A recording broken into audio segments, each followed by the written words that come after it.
अधीरा ने मिली के हाथ को पकड़कर अपनी तरफ खींचा। कुंवर साहब, क्या कर रहे हैं आप? मिली की अचानक से सांस चढ़ गई। अरे डरो मत, बस मेरी बाहों में आ जाओ मिली। तुम कितनी सुंदर हो। उसने उसके हाथ को चूमते हुए कहा। मिली ने इस बार उससे दूर होने की कोशिश नहीं की, शायद उसे भी अच्छा लग रहा था। अधीरा ने उसकी कमर को दोनों हाथों से पकड़ा और उसे अपनी ओर जोर से खींच लिया।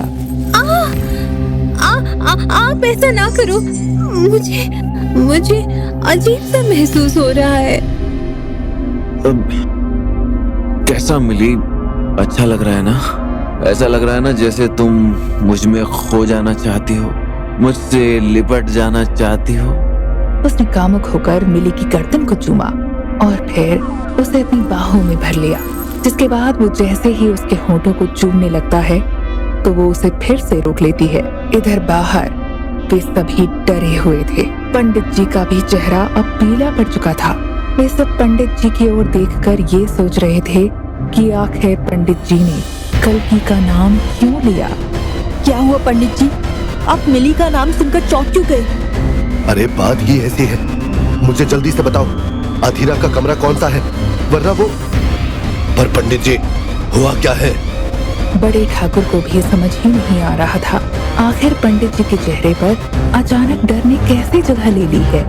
ये सब बोलने में समय व्यर्थ ना गवाओ, मुझे बताओ उसका कमरा कौन सा है, जल्दी बोलो। पंडित जी ने गंगा जल से भरा एक कलश और एक रुद्राक्ष की माला ली और हवेली की तरफ दौड़ते हुए पूछा, तीसरी मंजिल पर, जल्दी आइए मेरे पीछे पीछे। रूपा पंडित जी के आगे आगे दौड़ने लगी, जिसके बाद बाकी सभी लोग भी पंडित जी के पीछे दौड़ते रहे। वे सब घबराए हुए थे। ठकुराइन, मीरा, बड़े ठाकुर और अजय सिंह सहित बाकी के लोग भी उनके पीछे पीछे दौड़ते हुए यही सोच रहे थे कि आखिर मिली का नाम सुनकर वो इतना क्यों चौंक गए हैं। हालांकि उन्हें इस बात का जरा सा भी पता नहीं था कि आखिर बात क्या है। अधीरा का कमरा बंद था। ऐसे में अधीरा को इसकी कोई परवाह नहीं थी कि कोई बाहर से अंदर देख सकता है। उसने मिली को कसकर अपनी बाहों में भरा।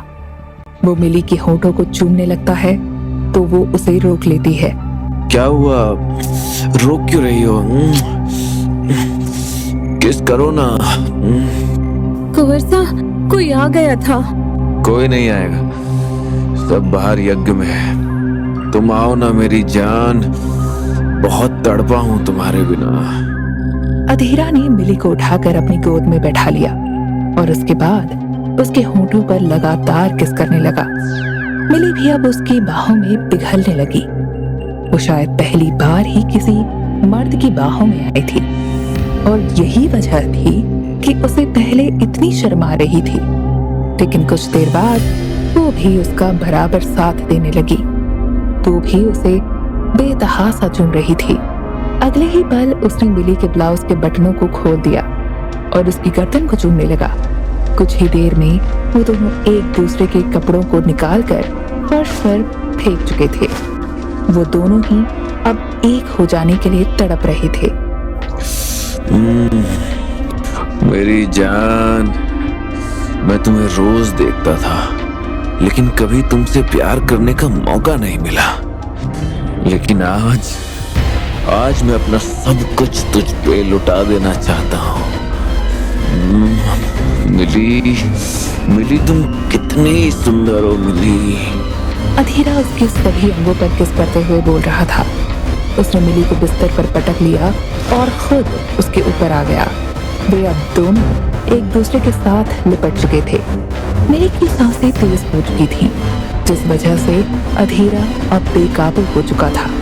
और फिर तभी अधीरा, मेरी प्यास बुझा दो, मैं भी बहुत बरसों से तड़पी हूँ, बहुत।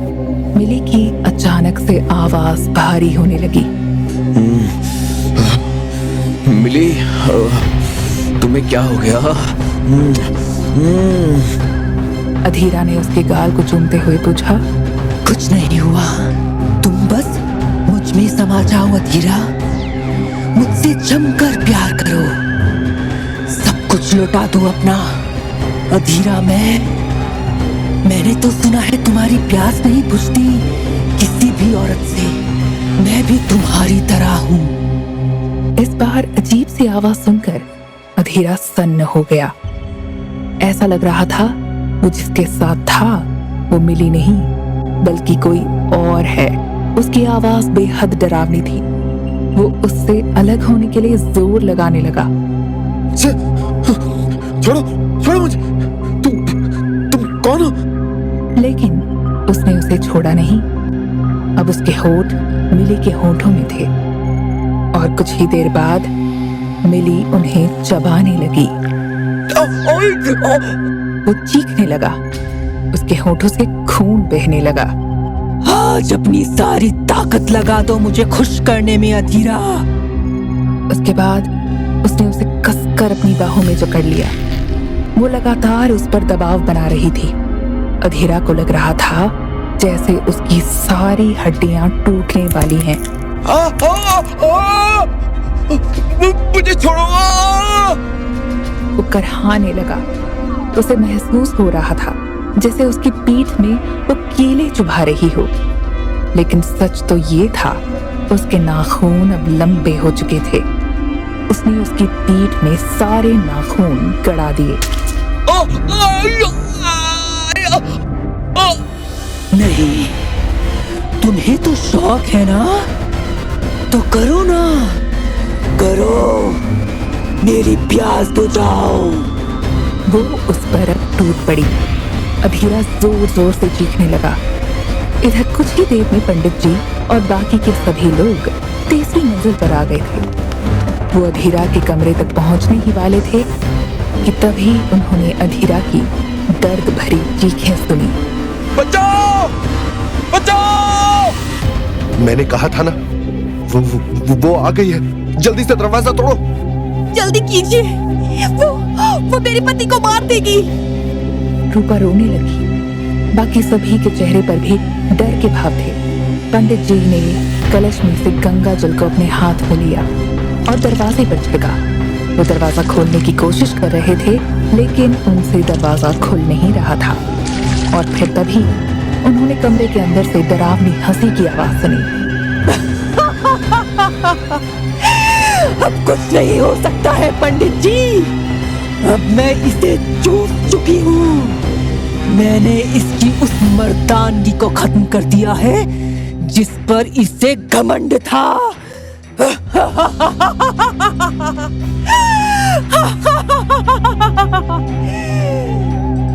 और उसके बाद एक बार फिर उन सब ने अधीरा की दर्द भरी चीख के साथ सीने को फाड़ने की आवाज सुनी।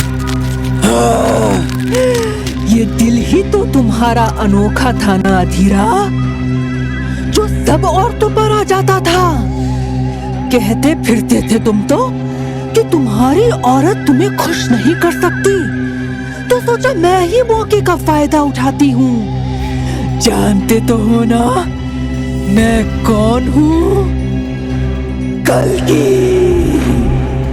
हर उस मर्द की तलाश में रहती हूँ जो औरतों का दीवाना होता है, जिसे हर रात को नई नई स्त्रियां चाहिए होती हैं। मैं आई थी तुम्हारे पास क्योंकि मुझे लगा तुम मेरी प्यास बुझा दोगे, लेकिन अफसोस तुम तो 2 पल भी नहीं टिक पाए। तो है तुम्हारी मर्दानगी पर।